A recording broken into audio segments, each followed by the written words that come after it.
Bom, amados em Cristo, aqui é a continuação aqui da aula número 3, porque o vídeo ele foi cortado, não teve como colocar ele inteiro, porque ainda está em fase de começo e é assim mesmo. A situação é complicada, parece muita coisa, mas vai dar certo, sim, em nome de Jesus. Vamos para o segundo ponto. O segundo ponto da lição diz: um presente de salvação para todos. Aí o primeiro item diz: o que é a graça de Deus? É uma pergunta para você. O que é a graça de Deus? É isso mesmo. Graça de Deus é favor imerecido. Aquilo que eu recebo não porque eu sou bom ou mereço, mas porque quem me concede, esse sim é bom. Então, o Senhor Jesus nos concedeu a salvação. E a salvação nós não merecíamos, mas Ele nos concedeu. Glória a Deus. Aí eu anotei aqui o seguinte: uma vez o pecado fazendo separação da humanidade para com Deus, a graça se apresenta como o único meio de reconciliação. Pronto. O pecado superabundou na vida de todos, porque todos pecaram e distantes estão da glória de Deus. Então, o pecado fez tudo isso. E agora? Como fazer? Como resolver? Como quebrar essa questão que está entre nós e Deus? Só tem uma maneira: a graça de Deus. Favor imerecido. Ela é a única que tem o poder de nos reconciliar com Deus e quebrar essa maldição e nos conduzir ao céu de glória. O segundo item diz: Jesus Cristo como a manifestação da graça. Vamos ver aqui Jesus como a manifestação da graça. Jesus se fez pobre para nos enriquecer espiritualmente. Você sabia disso? Ele, rico, enriquecido, se fez pobre para que eu e você viéssemos ter direito a uma morada eterna no céu. Fôssemos ricos espiritualmente. É, justamente. Isso que é Cristo por meio da graça. Aí ainda diz ainda aqui o seguinte: Jesus manifesta a graça trazendo o quê? Perdão, justificação, transformação, conduzindo o crente a uma vida santa.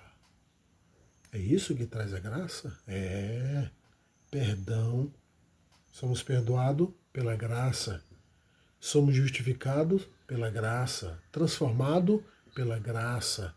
E também somos conduzidos a uma vida santa pela graça. Louvado seja o nome do Senhor. Favor imerecido. A graça nos conduz a esses benefícios. Aí o terceiro item do segundo ponto, ele diz o seguinte: a graça é para todos os povos, sem acepção. Foi o que Pedro falou lá no concílio, em Jerusalém. Ele diz: olha, eu descobri da parte de Cristo, ele me revelou que ele não faz acepção de pessoa. O Evangelho é para ser proclamado a todos os habitantes da terra, independente do seu estado espiritual, moral. O Evangelho é para ser anunciado. Aí, a graça é para todos os povos, sem acepção. Aí diz o seguinte: o Concílio de Jerusalém confirmou que a salvação não depende da lei mosaica. Pronto, acabou. A reunião em Jerusalém chegou ao final. E o final ele é o seguinte: a conclusão: está decidido, coloque em ata que a salvação ela é pela graça em Cristo Jesus. ela não depende mais de lei mosaica. Não depende. Então, muito cuidado você que tenta trazer uma regra, um costume, um mandamento, ainda de lá de Moisés, trazendo isso para o povo, colocando no coração do povo, para que venha adquirir a salvação por meio de tais ações. Não. Agora é graça, meu amigo.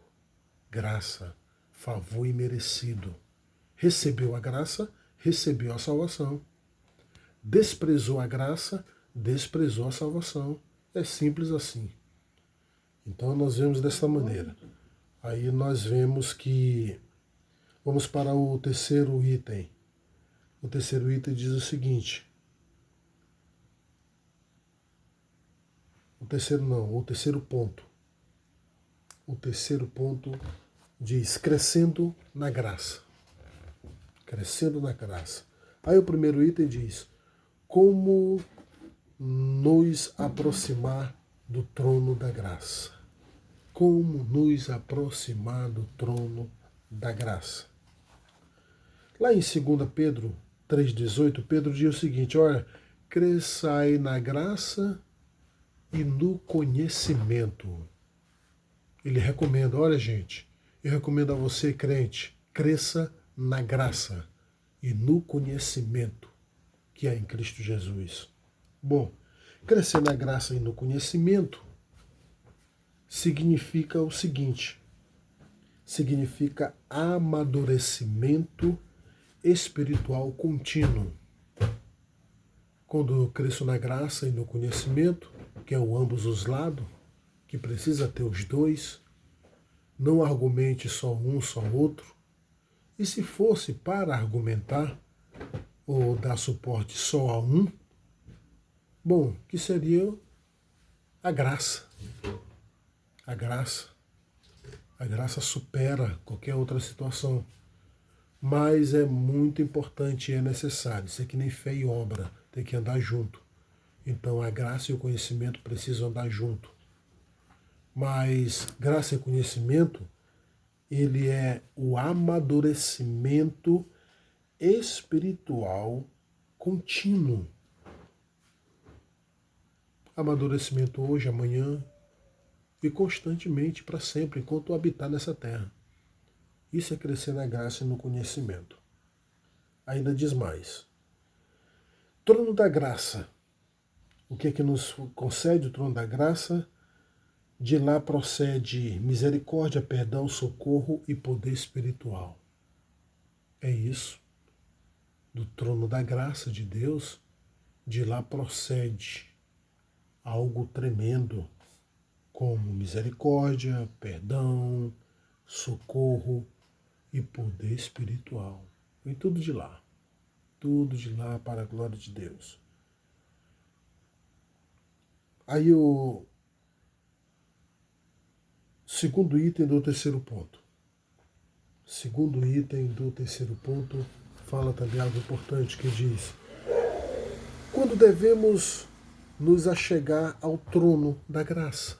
Quando devemos nos achegar ao trono da graça? Esse aí também é importante. Lá em Hebreus capítulo 4, versículo 16 diz: em tempo oportuno, para melhor compreensão, hoje. Que dia é o teu tempo oportuno, crente? É hoje. Hoje é o nosso dia oportuno. É o dia que temos que estar recebendo, alcançando, adquirindo a graça de Deus. Glória a Deus. O terceiro e último item diz o seguinte: o que recebemos ao nos chegarmos ao trono da graça? O que recebe? Será que recebe alguma coisa? E se recebe alguma coisa, é coisa boa? Vamos ver o que nós conseguimos receber. Eu recebo lá do trono da graça, ao adquirir a graça, o trono da graça, eu recebo misericórdia, perdão, fortalecimento espiritual e capacitação para viver segundo a vontade de Deus. É isso que eu adquiro. É coisa boa? Vale a pena? Então vamos estar buscando a graça, porque na proporção que nós alcançarmos ela, vamos estar recebendo misericórdia, perdão, fortalecimento espiritual e capacitação para viver segundo a vontade do Pai. Ó, agora, uma vez receber esse benefício, ou esses benefícios, ao recebermos, agora somos impulsionados a nos envolver com a palavra, olha que coisa maravilhosa, a nos envolver com a palavra, pregar o evangelho, orar, jejuar, adorar e viver a plenitude do Espírito Santo e ter comunhão na mesa do Senhor. Glória a Deus. Que coisa maravilhosa, né? Quando eu alcanço a graça, o trono da graça, eu recebo um fortalecimento. Como assim, irmão Flávio? Eu recebo misericórdia, perdão, fortalecimento espiritual, capacitação para viver segundo a vontade de Deus. Aí quando eu sou fortalecido com essas coisas maravilhosas, aí eu vou agora começar a ter como exercitar o que? O exercício da palavra, a pregação do evangelho. Só vou conseguir pregar o evangelho se antes eu tiver tido acesso ao trono da graça. Pregar o evangelho. E orar, jejuar, adorar e viver uma plenitude do Espírito Santo. Isso é coisa muito rica. Viver a plenitude, o máximo, o interior do Espírito Santo. Isso é coisa maravilhosa. E ter comunhão na mesa do Senhor. Glória a Deus. Amados em Cristo, chegamos ao momento final dessa aula. Eu espero que ela sirva para você, você professor, você aluno, tá? Tudo isso aqui é para a honra e glória do nome do Senhor e para a melhor compreensão dessas aulas que tem sido muito rica, muito maravilhosa, coisa linda demais. Quisera eu ter condições de explanar da maneira devida, da maneira mais plena a todos os irmãos, como realmente exige esse assunto. Mas, na força do possível, receba aí como mais um instrumento para crescimento do seu conhecimento e o desempenho na obra de ensino da casa do Senhor. Tá? Que Deus abençoe a todos e até a próxima.